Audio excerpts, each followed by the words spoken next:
Je suis Mireille Atala, chef de l'équipe Adaptation et Résilience au changement climatique au Programme des Nations Unies pour l'environnement basé à Nairobi et en visite à Dakar. Atala, c'est Atalla, c'est Ata'Allah. Non, alors il y a plusieurs facteurs qui ont contribué justement au choix du projet et de la ville de Dakar-Thiès en tant que génération restauration. Comme l'a dit le colonel-major, nous avons reçu un peu plus de 260 soumissions de beaucoup de pays et de villes partout dans le monde. Nous en avons retenu 23 initialement. Ensuite, la ville de Sao Paulo au Brésil nous a demandé de faire partie de ce projet Génération Restauration. Alors le choix s'est opéré autour de plusieurs critères techniques et critères un peu de gouvernance.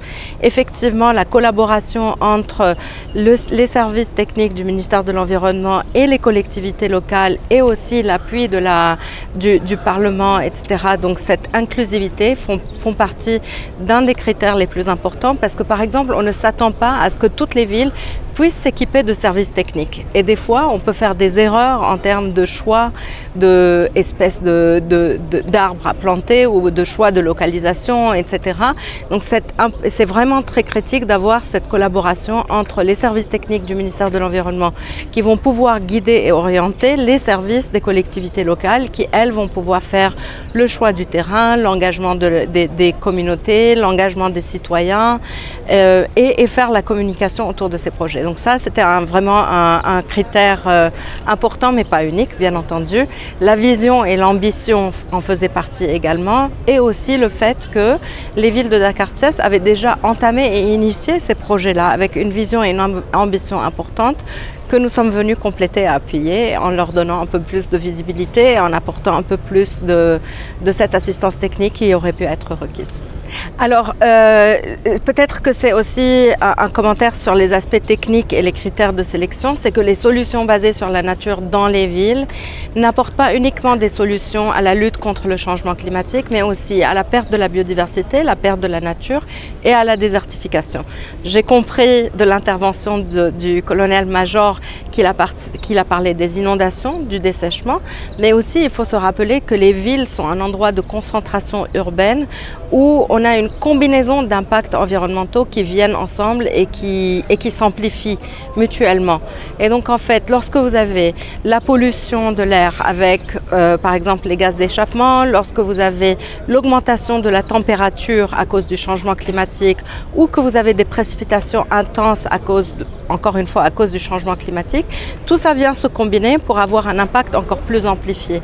Et c'est comme ça que les solutions basées sur la nature apportent ces réponses un peu c'est une seule réponse, mais qui a beaucoup de bénéfices à travers toutes les questions de pollution, de changement climatique et de désertification.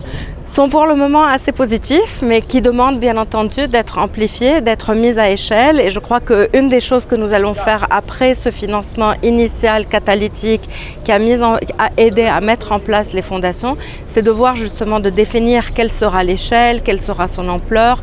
J'habite moi-même à Thiès pendant mon séjour ici, dans la ville de Thiès. Et hier soir, lorsque je suis sortie me promener, j'ai vu, et vous savez, il y a du sable par-dessus le bitume. Donc ce sont tous des impacts assez palpables que je crois qu'on va voir assez rapidement une fois la mise en œuvre de ce projet est faite. Et peut-être une des choses qui est innovante également, c'est que quand on parle de ceinture verte généralement, ou de solutions basées sur la nature, on pense à la plantation d'arbres. Mais des fois, on peut commencer par la revégétation, par de la végétation un peu plus à ras le sol, qui va aider à maintenir le sol et à réduire l'érosion, le temps que les arbres, les arbustes qui prennent un peu plus de temps à pousser, puissent avoir justement poussé et pris l'espace. Donc ça peut se faire aussi à plusieurs gradients et à plusieurs échelles temporelles. En tout cas, je l'espère.